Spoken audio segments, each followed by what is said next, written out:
Ang Pilipinas gabi, nakilala kong tuloy ang magandang babae na nakakilihan sa mga mata.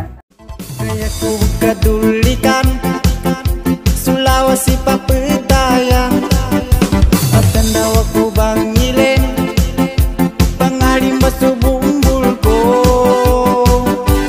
kagangilin nakakang di kabulong.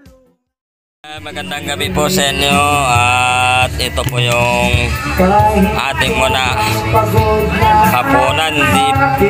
Kasi hindi po ako nananghalian kanina at pagdating ko sa bahay, buti may biko na naabutan ko.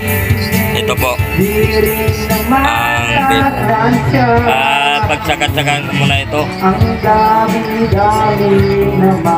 Masarap ito, masarap.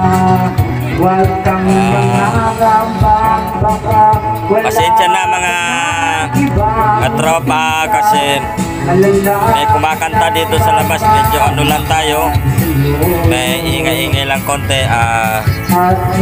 So nandito po yung ating fruit soda at yan na merenda muna natin. Hindi na merenda ito tawag dito, hapunan na.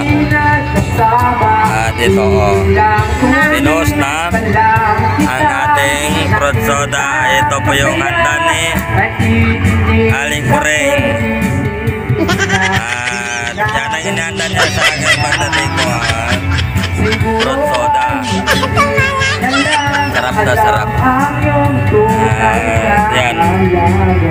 Yan ang handa ni Mrs. Kureng. Si Aling Kureng. Yan si Mrs. Kureng. At yan, hinati-hati na yung biko. Sarap yan, masarap, masarap. Para masarapan si Mr. Sarap, sarap, sarap.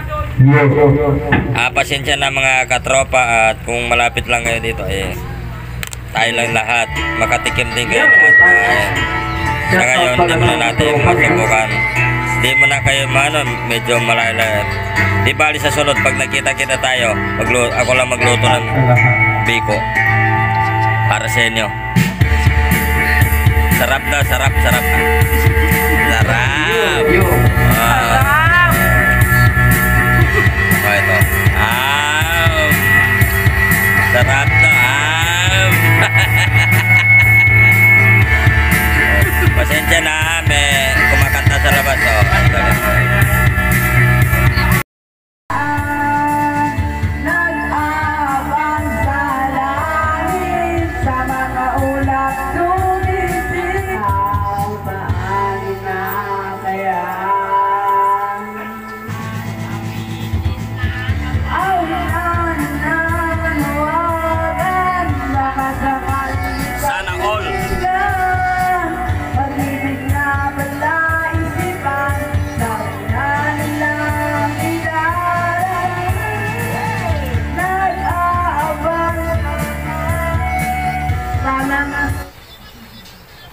Biko muna tayo hanggat naririnig pa.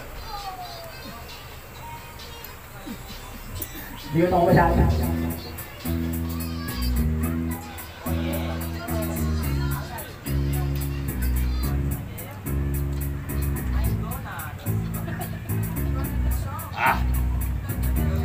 Hindi ko makaya.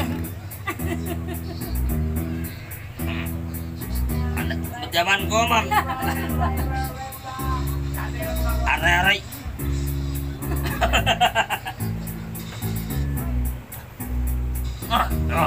No. Alright. Ako'y nasa Mandate, ang Pilipinas gabi, nakilala kong tuloy ang magandang babae na nakakilihan sa mga mata. Naglalaway sa pagdanyang hapit na hapit ng ako'y makalinga. Kasama tagpuan, ubus